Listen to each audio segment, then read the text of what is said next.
So, since we're talking Prabhupada Katha, and it is also the 75th birthday, parents' day of Srila Prabhupada Maharaj. So I thought I'll speak about Maharaj's experiences with Srila Prabhupada, his remembrances of Srila Prabhupada. So it became easier for me to prepare also, and I felt it would be sweet to share that. So the story starts, as we know, from Cross Maidan in March 1971, where Maharaj had gone there. He's just passing by. He saw these posters. He saw that banner, and he was dressed like a sadhu. He had a beard. He had soiled clothes, and he went into the pandal, and there were like 10,000 people there in the pandal. And Srila Prabhupada was sitting on the stage. And from the stage, he gestured to Gurudas Prabhu that you please go and find this person. He went all the way back and he caught him. He said, please come. Srila Prabhupada wants you to sit with him. So Maharaj couldn't believe it. I mean, he's always been like this. That he can't believe that I have any good qualities. So he said, I should speak. He went and sat. And at that time, Maharaj says that I felt very ashamed. I felt I'm not setting a good example because all the other disciples of Srila Prabhupada are so nice, clean shaven, so nice looking. I'm not setting a good example. But he sat there. So after the lecture got over, Srila Prabhupada, he got up and started to walk off the stage. And that time, Maharaj, as he had already learned the culture of interacting with sadhus, the moment he saw that he got up, he reached out to touch his lotus feet. As soon as he did that, one very senior disciple of Srila Prabhupada chastised him. No, he said that no one is allowed to touch Srila Prabhupada's feet. So he was very embarrassed and he pulled his hand back. So Prabhupada looked at him and smiled. And he said, Maharaj says he gave me his first instruction. He says, you can touch my feet. So he says, I touched his lotus feet and I placed the dust of his lotus feet on my head. So he smiled very mercifully and he said to me that you can come and sit here every night. So the Pandal program went on for 10 days. I don't know which day Maharaj came, but for whatever remainder of the Pandal program, Maharaj is sitting. So from this pastime, we can understand what Krishna Chandra Prabhu said yesterday, that we don't know what kind of exalted soul we are dealing with. We don't know actually. But here you can get a picture that Prabhupada sees him in a crowd of 10,000 and he just said, bring him here. You can understand how exalted Maharaj is.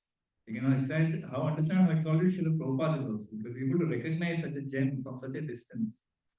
Then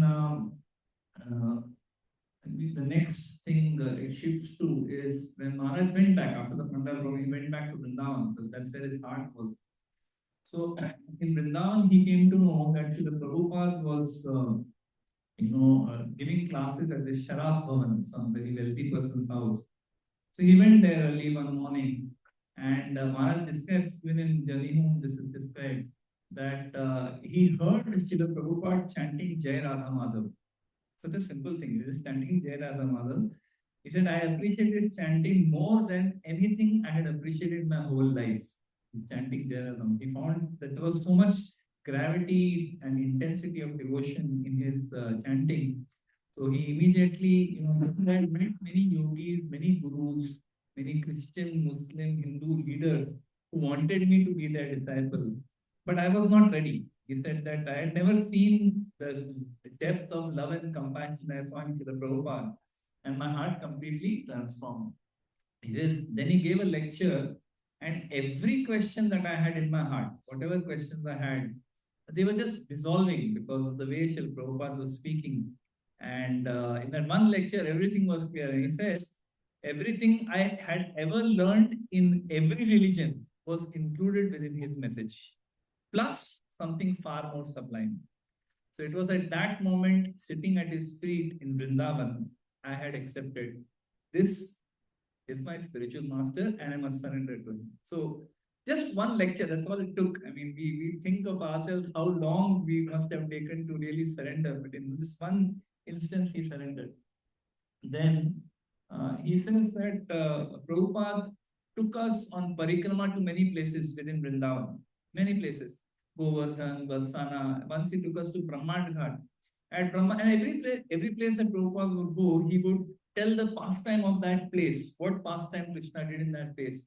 So he spoke about Brahman Ghat, and Brahman Ghat, he told the story very animatedly at that place. So then he instructed all of us, go take bath in Yamuna. So everyone, train changed into Gamcha, everyone jumped into the Yamuna and said, Prabhupada, you also please join us. So Prabhupada said, no, today I am very sick and I cannot take bath. All of you go and enjoy a nice bath in Yamuna. So all the devotees were in the Yamuna and Prabhupada was sitting, on the steps high over the river, watching the devotees enjoying in the ambrosial water. So, and he was so happy to see all the devotees. The devotees are so happy. Prabhupada was so happy to see the devotees happy. At some point, he was smiling, very nectarianly, he was smiling. And he decided, he became so ecstatic that he got up, he took off his clothes, put on a kancha, and he joined in the water with them. So the devotees were very ecstatic. Some devotees were putting, abhishek of Yamuna water on his head, and Prabhupada was very happy to be bathing in the Yamuna along with his disciples in the holy land of Vrindavan. So here also we can see how Maharaj also has embodied this spirit that very often he is not well, but he stretches himself. Like Prabhupada was not well, but for the pleasure of the Vaishnavas, he did this. Maharaj also stretched himself so many times. Not well, but still he stretches just to please the Vaishnavas. Then, uh, then he says that every day after the parikrama, they would do parikrama, and the devotees would take prasad, and then Prabhupada would have darshan in his room and meet various friends from Vrindavan. They would come to meet Prabhupada. So there was a rule that other devotees are not supposed to sit there. None of the devotees are supposed to sit there. So they're supposed to do some seva in the afternoon, go for Harinam, distribute books, various things. So no one would be in the room, but Maharaj used to sit there whole afternoon sometimes while others were going out.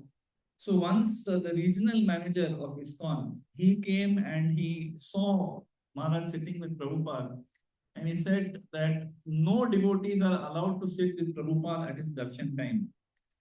So Maharaj looked at Prabhupada, Prabhupada looked at Maharaj, and then Maharaj told this devotee, but I am not a devotee. Look at me, with all this beard, hair. I am not a devotee. And then again, that devotee looked at Prabhupada and Prabhupada smiled. So he continued sitting there. So I was just thinking that he has actually maintained this mood. Even now, like just now also we were discussing that he doesn't consider himself as a great devotee, even now, after 55 years of service. He still doesn't consider himself as a devotee. He just says, I'm just a servant. Very wonderful. So every interaction with Maharaj with Prabhupada, you can see how he has actually embodied some of these principles. Okay. Then he mentions it was very beautiful seeing Prabhupada sometimes with his old friends, especially Krishnadas Babaji Maharaj, who was a god brother of Srila Prabhupada.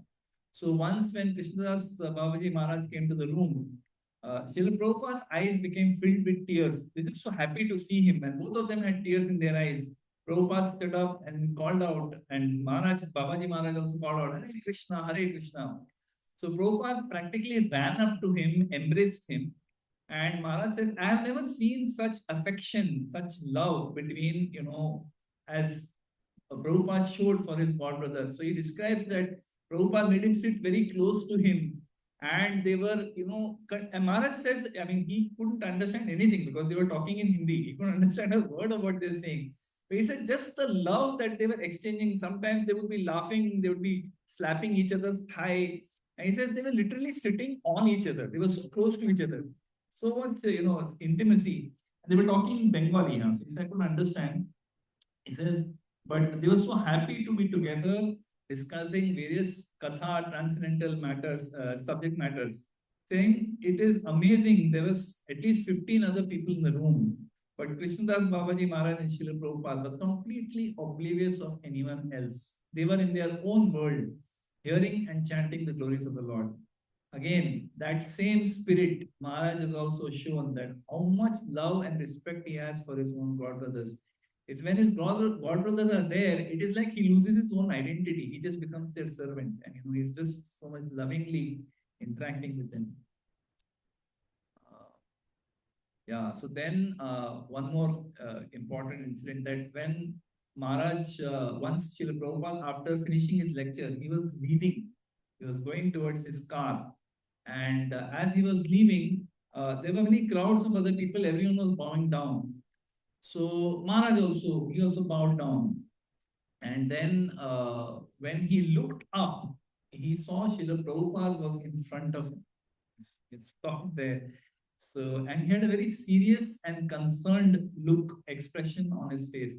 The background is till this point, many disciples of Srila Prabhupada were telling Radhanath Maharaj that you should go to Vrindavan, you should preach over there, you should do some seva over there. Staying here, what are you going to do? Kya karoge? So he was not very happy with that because he had already decided, I want to be in Vrindavan all my life. So when he saw Srila Prabhupada looking at him with a serious, concerned expression, looking at him, he says, I could feel that he was looking through me at my soul. I felt that way. I was touched by Srila Prabhupada's glance. Now, after this happened, he says, never before I had a sensation like that. So Srila Prabhupada asked him, so how long have you been living in Vrindavan? The moment he heard this, he thought, Gaya, Prabhupada is also going to say this, that, you're living here, it's not good to stay here, you should go into seva. Said, all the devotees have been chastising me, and now Srila Prabhupada is also going to chastise me. He was thinking like that. So very shyly he said, Srila Prabhupada, I have been here for about 6 months. So he says that Prabhupada, after he said this, I've been here for 6 months, Prabhupada looked at him for about, he says that it felt like a very long time. He said it felt like hours he's looking at me. It was probably only 30 seconds. He was looking at me. But we all know what is the experience if Guru looks at you. It's very, you get very shaken up. So he says he was looking at me for what felt like several hours, but it was only probably 30 seconds. And then, he said, Prabhupada, his face blossomed into a beautiful, ecstatic smile. And he said, very nice. Vrindavan is a very wonderful place. And he rubbed me on the head and he walked on. So Maharaj says that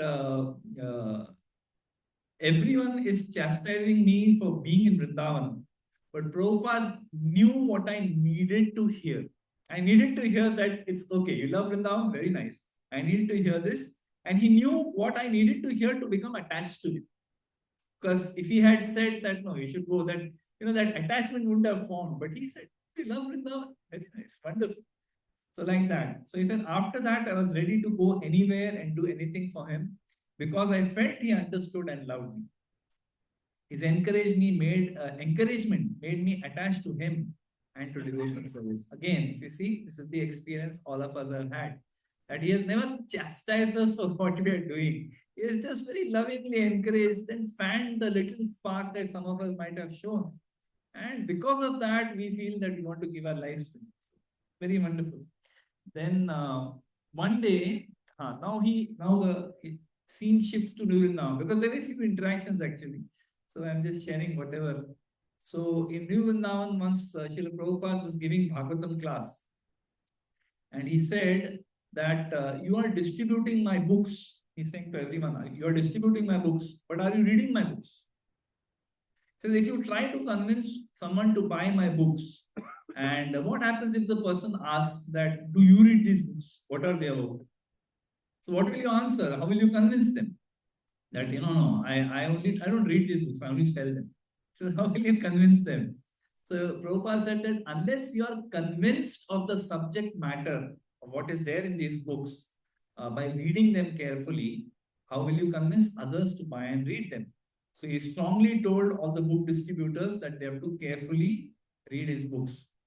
So again, I come back that Maharaj, if you see, he always emphasized, Some of you might have heard him saying also in his lecture, their first 15 years in his journey in ISKCON, he never touched any other thing. He only read Srila Prabhupada's books again and again and again and again. That is why you can see how much depth is there like that. Then, he says in New Vrindavan, there was great enthusiasm. Whenever Prabhupada was coming, people knew that Prabhupada is coming. There was great enthusiasm. So he says that I was helping with the painting and renovation of one very old, beaten up house called Madhuban.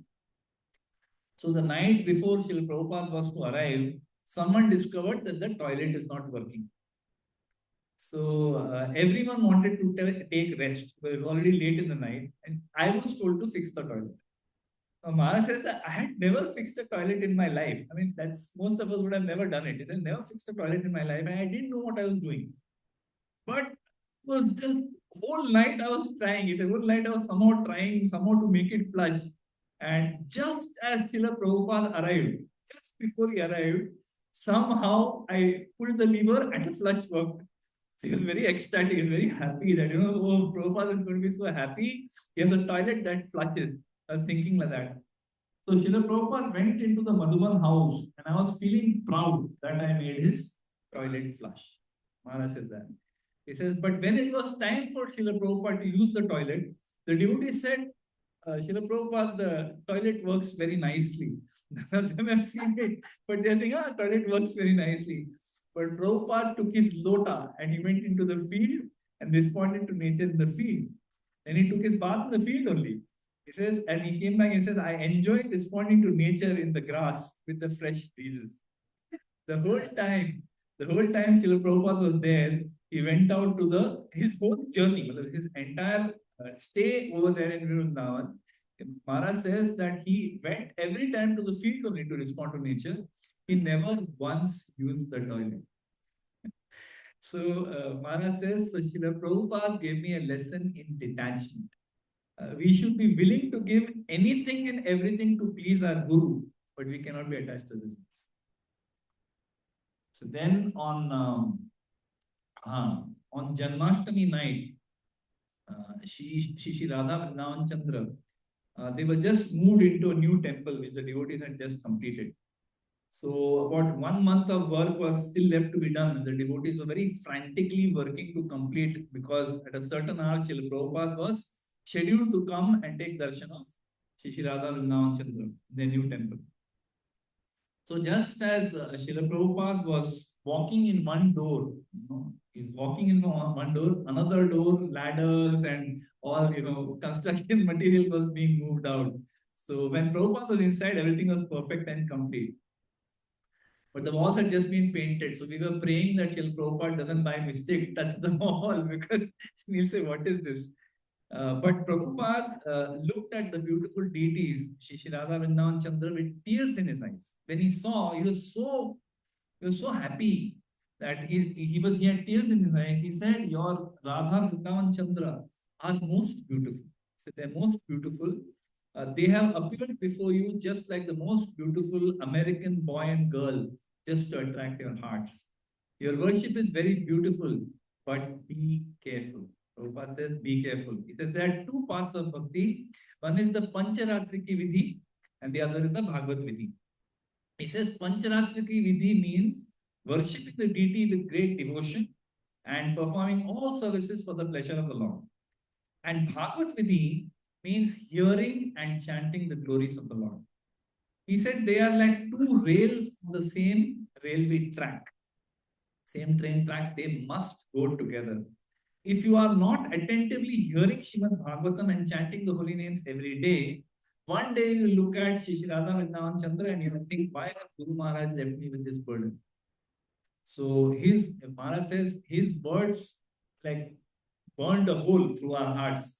And from that day on, he says the sadhana of New Vrindavan became very strict. The Prabhupada said this, that, deities have very good, you should serve very nicely, but also your sadhana, your hearing should be very good. So he said devotees were getting up at 2 o'clock in the morning to chant their rounds, and everyone attended Bhagavatam class after that. So Srila Prabhupada inspired that. So we can see the same spirit in Shishirala Gopinath Mandir also. Maharaj has, while so much emphasis is there, on the deity worship being perfect, absolutely perfect, no compromise on anything. But at the same time, the same emphasis is there on hearing and chanting. He never sets his own personal example of chanting and hearing, and he never misses. If he is in the temple, he also listens to Bhagavad class. So it is very wonderful. Then Srila Prabhupada regularly gave out cookies from the Vyasasan. But once on a visit to New Vrindavan, he gave out an entire meal of prasadam from the deity's plate. So it is mentioned here that Radhanath Das had a strong desire to approach Srila Prabhupada with the deity's plate immediately after offering it to Radha Vrindavan Chandra. So he boldly approached Srila Prabhupada in the Vyasasan. At first, he was stopped by Srila Prabhupada's secretary, Pustak Krishna Swami, who asked, "Where are the cookies?" So Maharaj said that there are no cookies, only this DT plate is there. So Pustak Krishna said, "Forget it, you can't give out this kind of stuff." But Maharaj managed to approach Srila Prabhupada from another direction. Alag raste se pahunch gaye. And when Srila Prabhupada saw this plate, he smiled, he took it up, and he began sampling one preparation with a spoon. He took 1 spoon of sweet rice, tasted it, and then began handing out spoons. So everyone was getting Mahaprasad of Srila Prabhupada. And over 100 devotees were present, and normally they would all queue up to take Mahaprasad. Today everything was chaotic. Everyone was trying to jump in and get his prasad for receiving, the Mahaprasad. So he gave out sabji, he gave out various different preparations. So urgent, reach out to get Mahaprasad. So after finishing all the preparations, he gave away the silver bowl also. But after the preparation, that bowl is empty. He would give away the bowl, and bowls also were being taken away. And of course, in one of the lectures, Maharaj mentioned that afterwards I was chastised because we didn't have another plate, silver bowls and nothing. We had nothing. So everything went away. So finally, after all was over, only 2 large gulab jamuns were remaining. Only 2 large gulab jamuns. So children began to cry out, "Prabhupada, give it to me, give it to me." So Srila Prabhupada took his time, Shanti said, nicely. And finally he shook his head and he said, "No." He took the gulab jamun himself and he bit into it. After he bit into it, at the first bite, the juice from the gulab jamun squirted out of his mouth. He bit the gulab jamun and the juice went flying out. And some of it flew and fell on the devotees who were sitting right in front of him. And everyone was very close, not to get Mahaprasad. So it squirted on them. So everyone went into ecstasy. It is like, Nityanand Prabhu and Advaita Acharya, when their fight is going on, the rice hits Advaita Acharya and he goes into ecstasy. And everyone went into ecstasy. And after 2 bites, Srila Prabhupada gave out the remnants of the gulab jamun. What is remaining? He took 2 bites and he gave it. So now the whole episode after this, the second gulab jamun also same thing. He again took a bite and everything, the juice was squirting, all the devotees were in complete ecstatic pandemonium. So it's this guy, Maharaj described that the whole episode lasted for around 15 minutes. He's eating and he's giving the Mahaprasad to everybody. And Srila Prabhupada was also very, very happy, feeling great enjoyment, laughing and watching everyone trying to get the Mahaprasad from his hand. Yeah, so then once when Srila Prabhupada came to New Vrindavan, Maharaj was given the service to garland, to put a garland for him. So it was a very special service, as you can imagine. Putting garland for your guru is like a very special thing. So the plan was Prabhupada will be escorted into a temple and he sits on the Vyasasana after that. So Prabhupada came, he was sitting there. I was there. If you see that photo of Maharaj, that photo of Maharaj walking with a tray and Prabhupada walking in front, that famous photo. So he's carrying that tray with that garland. So I because everyone was pushing me with Prabhupada, but because I had his garland, I was allowed to walk right behind him. So he said, we entered, Prabhupada offered obeisances, sat on the Vyasasana and began Kirtan. So he says, I approached Srila Prabhupada with the garland, but I felt very shy to actually put the garland. So he felt that I am not qualified to put garland on Srila Prabhupada. Just for a moment, we never think like that. We just think it's such an honor to do it and we do it. But he's feeling very shy.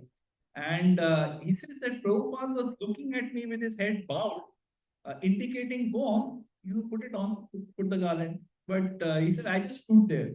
Prabhupada didn't say anything, but with his eyes, he said many things. At that time, I was a brahmachari. One of my sannyasi godbrothers was standing next to me. So I gave him the garland and he put it on Srila Prabhupada. So Srila Prabhupada didn't look at my godbrother to whom I gave the garland. He didn't look at him. He looked at me and he was pleased. He nodded his head. He just nodded, didn't say anything. He just nodded his head as if to say, yes, this is correct. You have understood. You have understood. So Amara says he didn't say anything, but through his gesture and through his eyes, he spoke to me in such a way that I could understand, yes, to be servant of the servant is the best way to please me. So Amara says this was one of the most wonderful instructions Srila Prabhupada ever gave me without speaking a word. That to be servant of servant is more pleasing to Guru than to try to be the servant yourself. Says, with my life and soul, I am endeavoring to try to follow that instruction. Then once during evening darshan, he says, I was feeling a little guilty because I had lost my counting beads. You know what anxiety you go into if you lose our counting beads. Kitna round hota malum nahi. So he was in anxiety. So in New Vrindavan, he says it was not so easy to get counting beads. So I was chanting 16 rounds, but on that particular evening, I was not very sure whether I had completed my rounds or not.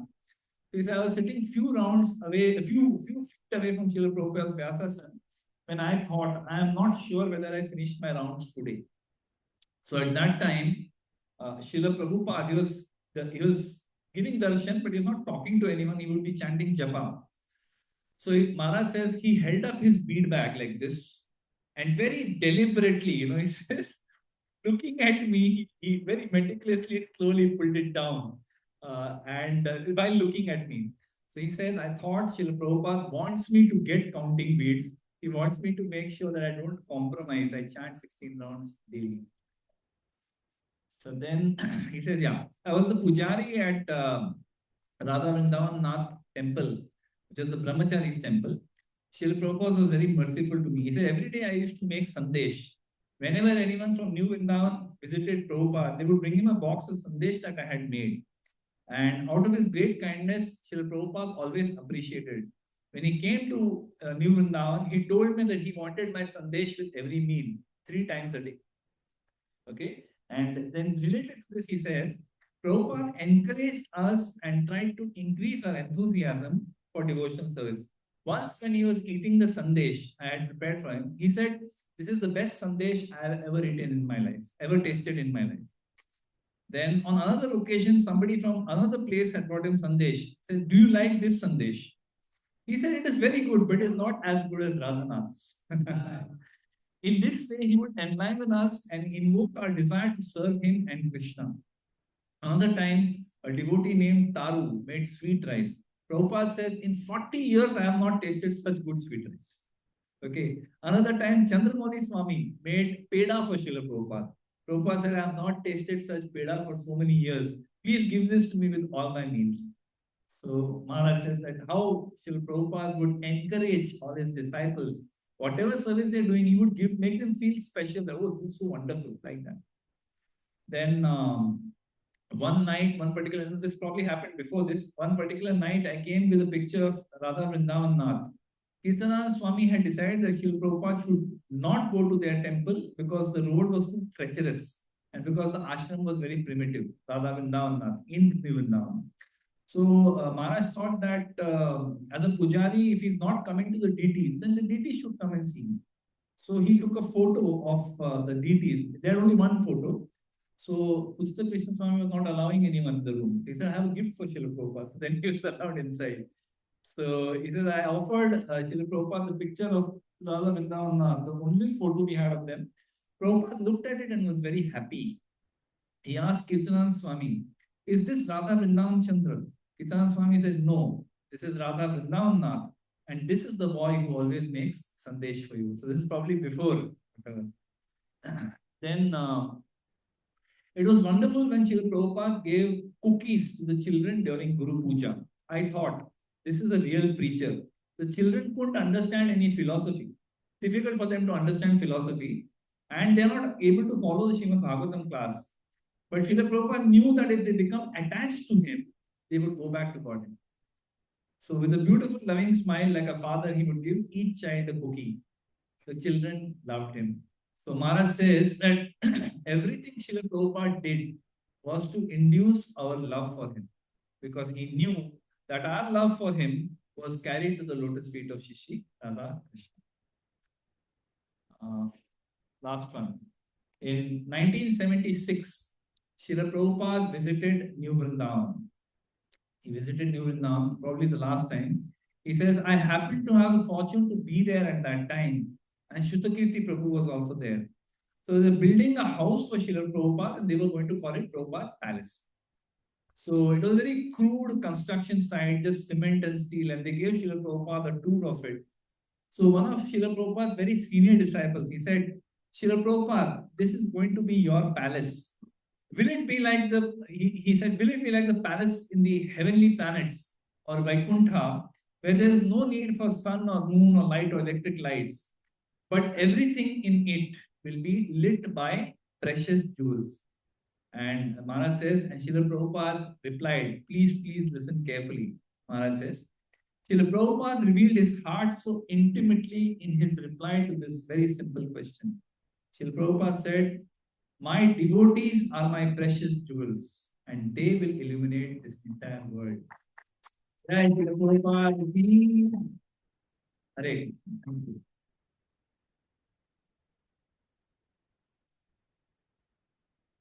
So let us thank Sri Ramakatha Prabhu for this beautiful presentation on the Prabhupada.